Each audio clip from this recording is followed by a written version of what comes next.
Olá, está começando a revista BH News de hoje. Que delícia, que dia é hoje que eu não sei. Terça, depois de feriado. Isso aí, estamos de volta, né? Ontem foi um programa gravado, delicioso, que eu assisti também. E agora estamos aqui. Eu queria aproveitar, começando esse programa, mandar um grande beijo para Kênia Aguiar. Kenita, beijo para você. Eu sei que você está nos assistindo agora. Eu fui na festa Supra Sumo este final de semana. Gente, como eu disse que eu ia lá, que eu ia cantar, e eu cantei mesmo, eu subi no palco, eu cantei, eu fiz, mas foi divertidíssimo, viu? Depois eu vou postar para vocês no Facebook, para vocês poderem ver eu pagando mico. Beijo, Kenita, foi muito bom, viu? Muito bom mesmo, beijo pro Roy também, da Supra Sumo. Bom, vamos ao programa de hoje, hein? Não só os jovens se preocupam com a aparência e investem em tratamentos estéticos, viu? A terceira idade também está invadindo as clínicas de cirurgia plástica, o que afirmam os médicos, e daqui a pouquinho nós vamos entender o que é que está acontecendo com essa moçada mais experiente, que também está fazendo cirurgia plástica e cuidando da estética e do corpo e do rosto. Designers de interiores, arquitetos, paisagistas e artistas se juntaram para uma boa e linda ação. No programa de hoje, nós vamos conhecer o projeto Decor Solidário. E hoje, terça-feira, tem a nossa coluna Construindo Saúde com a doutora Meira Souza. Você não pode perder, hein? Não sai daí, nós estamos ao vivo pelo canal 9 da NET, 29 UHF e também pela internet, bhnews.tv.br. Confess. You feel the way I do, confess, and say you love me too, so please don't make me guess, confess, baby, confess. Começando então o programa, preparado para sentar aí na frente do sofá e me fazer companhia? Hoje o programa está uma delícia, hein? A população está envelhecendo cada vez mais e nossa expectativa de vida é maior que há 10 anos, por exemplo, explica aí o cirurgião plástico Felipe Pacheco, que diz que o aumento da procura dos mais velhos por procedimentos estéticos tem relação direta com as mudanças demográficas pelas quais o país vem passando. É isso mesmo, doutor Felipe? Isso mesmo, boa tarde, Boa um prazer tarde, estar aqui querido. novamente. É verdade, não só a expectativa de vida, a qualidade de vida, né? Então nós estamos envelhecendo mais e melhor. E nisso a gente procura também o bem-estar, melhoras do visual.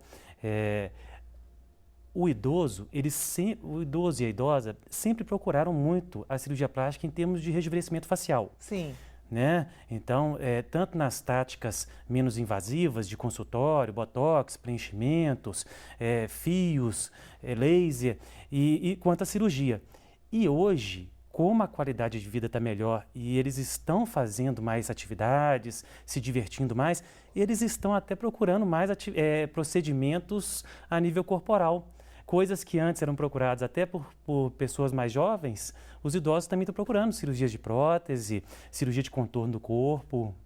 Pois é, mas aí é muita coisa envolvida, né, nisso tudo. Essa questão da qualidade de vida, como você disse, mas, por exemplo, a chegada do Viagra, por exemplo, também é uma coisa que vem fazendo com que a vida sexual, né, das pessoas na terceira idade também fique mais intensa, né? Se engana quem acha que os idosos não têm relação.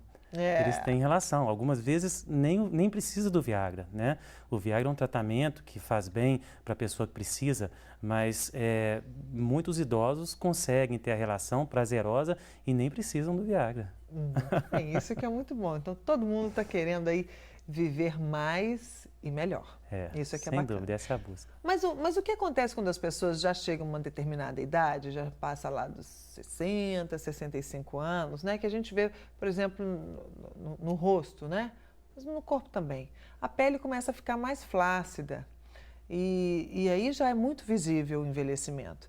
Então, fazer uma cirurgia plástica, começar a fazer cirurgia plástica neste momento da vida, não dá uma mudança muito brusca, não? Não necessariamente.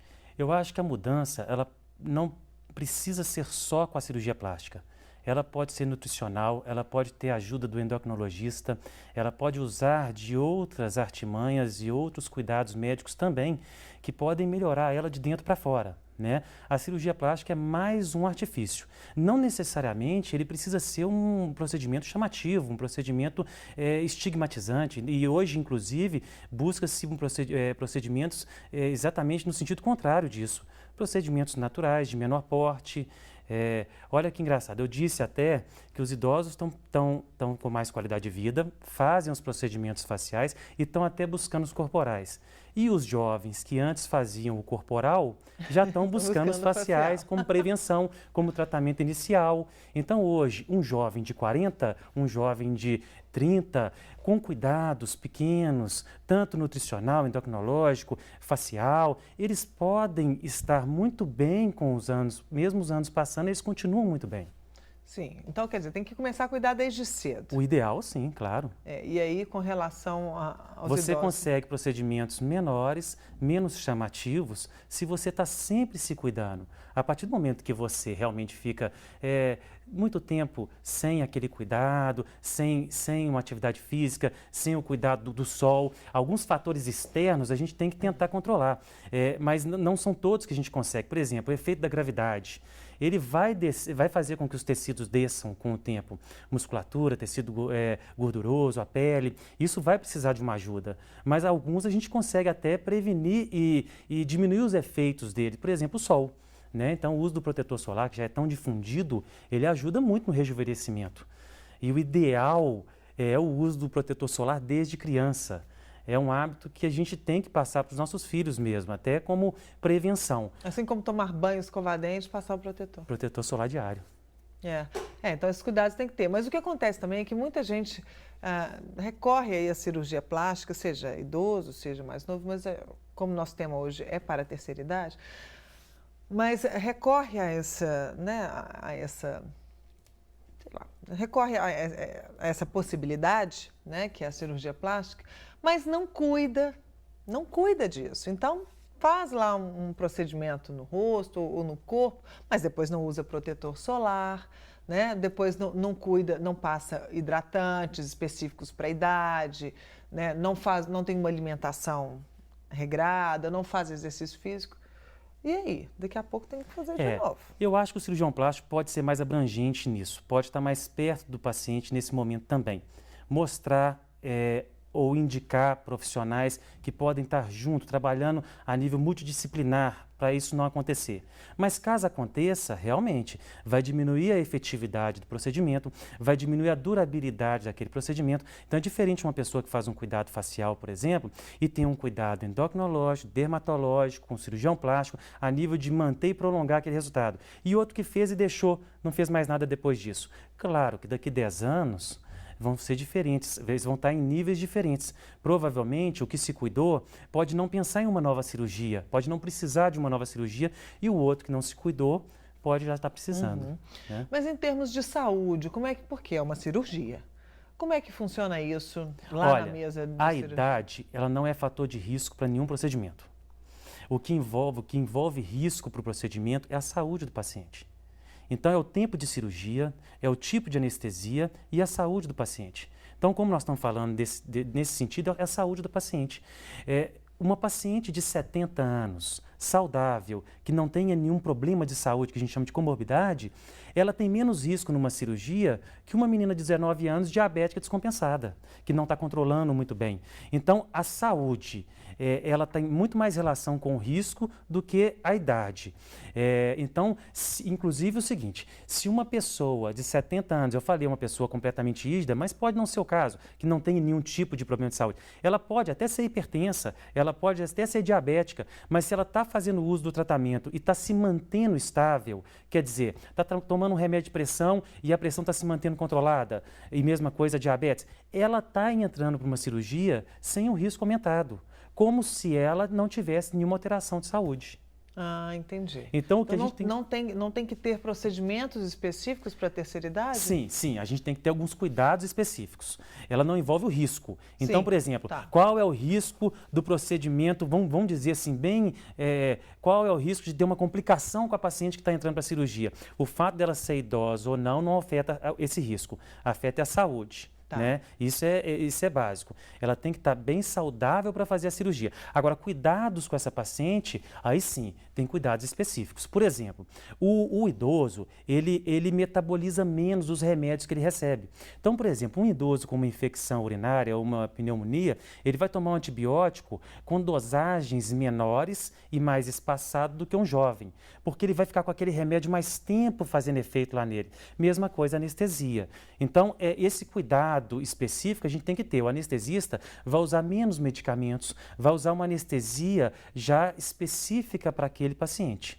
Assim como é específica para a criança em relação ao adulto, assim como é específica para a mulher em relação ao homem, mas não que envolva risco. Cuidados específicos a gente vai ter. Por exemplo, cirurgias combinadas. Eu posso abrir mão de fazer, por exemplo, uma estratégia diferente para o idoso em relação ao jovem.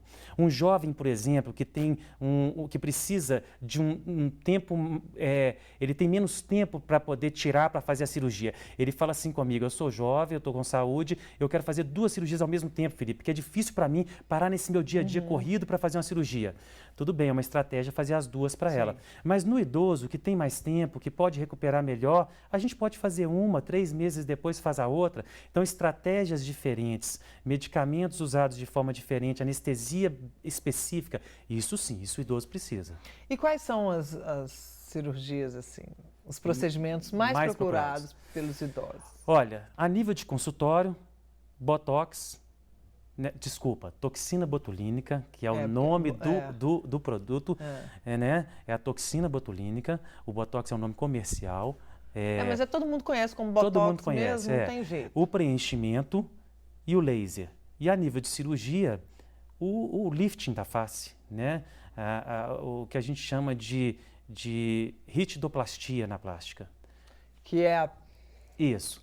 Hoje, mas não necessariamente, hoje, a visão da cirurgia do lifting da face é uma cirurgia com pouco estigma, tá? Sem sinais de que fez a cirurgia. Hoje a gente busca cirurgias com cicatrizes menores, resultados maiores, mas sem o estigma daquele resultado. Por quê? Antigamente, pensava-se que o resultado, a estratégia da cirurgia da face era puxar a pele. E a pele, ela não é a causa do problema, ela é a consequência do que está caindo. Ela está segurando e está mostrando para a gente que o tecido está descendo. Então, hoje, a cirurgia de face visa a reestruturação dos tecidos internos, posicionar aquilo que está lá dentro que desceu com o tempo. Voltar o músculo para o lugar, voltar a gordurinha para o lugar, a pele vai junto. Então, eu não preciso tirar grandes quantidades de pele. Aquela puxada de pele é que é chamativo. A partir do momento que você trata as estruturas de dentro, isso por fora, ela não é chamativo. E está tratando a real causa do problema. Então, quer dizer, as coisas vão evoluindo também, né? Claro. Aqueles cortes enormes que tinha aqui, não tem atrás da orelha, sei lá. Hoje os cortes são menores. São menores. São. Bom, nosso tempo acabou, doutor, mas eu preciso que você me fale, eu tenho que aproveitar que você está aqui, para a gente falar daquele caso que está na mídia, que todo mundo está dizendo, da Vanessa Urach. Isso. Né? Que ficou aí, todo mundo está, né, assim, comentando a espantado respeito o que está acontecendo. Afinal de contas, é possível fazer aquilo? Ela fez um preenchimento, né, com hidrogel. O que é que acontece? É comum acontecer aquilo que aconteceu com ela? Como é que é o negócio? Bom, ali de fora, eu não estava dentro, mas as notícias que foram passadas mostram para a gente vários erros. Sim. Primeiro, o produto que foi utilizado, que não é liberado pela Anvisa para ser usado. Segundo, qualquer preenchimento, a quantidade que for usada, não se deve usar um preenchimento líquido naquela quantidade. Terceiro, o uso de 2 substâncias diferentes. Na verdade, quando a gente fala de preenchimento, a gente usa sempre um preenchedor. Se você vai voltar no consultório para fazer novamente, vamos usar o mesmo preenchedor. Pelo que eu escutei, pelo que eu vi de notícias, foram usados 2 preenchimentos. Em tempos diferentes, mas foram usados o chamado PMMA, que é o polimetilmetacrilato, que não deve ser usado, também não é liberado pela Anvisa a nível estético. É um produto permanente que traz alterações estéticas com o tempo. E o segundo produto que foi usado em grande quantidade é o que eles chamam de hidrogel, mas na verdade, hidrogel é o meio pelo qual o produto é colocado. Esse hidrogel pode ter vários produtos que são usados, inclusive o preenchedor mais moderno que a gente tem, que é o ácido hialurônico. Ele tem como substância usada o hidrogel. O que eles usaram foi o hidrogel de poliamida ou poliacrilamida. Esse produto, ele já foi ultrapassado, ele não é liberado pela Anvisa para usar. Ele foi ultrapassado por quê? Por falta de segurança, por falta de outros produtos já são mais modernos, já tem mais segurança no resultado. Então, foi usado um produto sintetizando que não está liberado para ser usado em grande quantidade e associado com outros produtos. Isso gerou um processo reacional muito grande na região, que depois de um procedimento de tentativa de retirada, uma infecção, e isso foi evoluindo para uma situação ainda mais agravante. Muito bem. Então, o que a gente tem que perceber é que a gente tem que parar com neurose e ficar bitolado achando que a gente tem que ficar mega, que não é assim. A gente tem que fazer as coisas dentro do limite e com bons profissionais, né, com bons equipamentos e bons produtos também. Então, isso tudo tem que, na hora de fazer um procedimento, tem que ser tudo isso avaliado. Doutor, muito bem. Gostei de saber que a terceira idade está aí toda, né, fazendo bonito. Não pode fazer feio igual eu estou falando, não é o doutor que está falando, eu que estou falando, como a Gretchen, por exemplo, que já está virando, né, um bicho-papão. Mas, hashtag, pronto, eu falei. Doutor, queria agradecer a sua presença, mas vamos deixar um contato? Tem um site? Claro, o site www.felipepacheco.com.br, tem lá um blog, quem quiser comunicar. E tem o Facebook, que a gente posta diariamente lá, é o DR Felipe Pacheco. Muito bem, tá aí para vocês então com dicas especialíssimas por lá. Obrigada, doutor, mais uma vez, viu? E daqui a pouco, como eu estou chegando na terceira idade, vou lá te visitar. Tá longe ainda. Eu vou para o intervalo, daqui a pouquinho a gente volta. Baby, confess.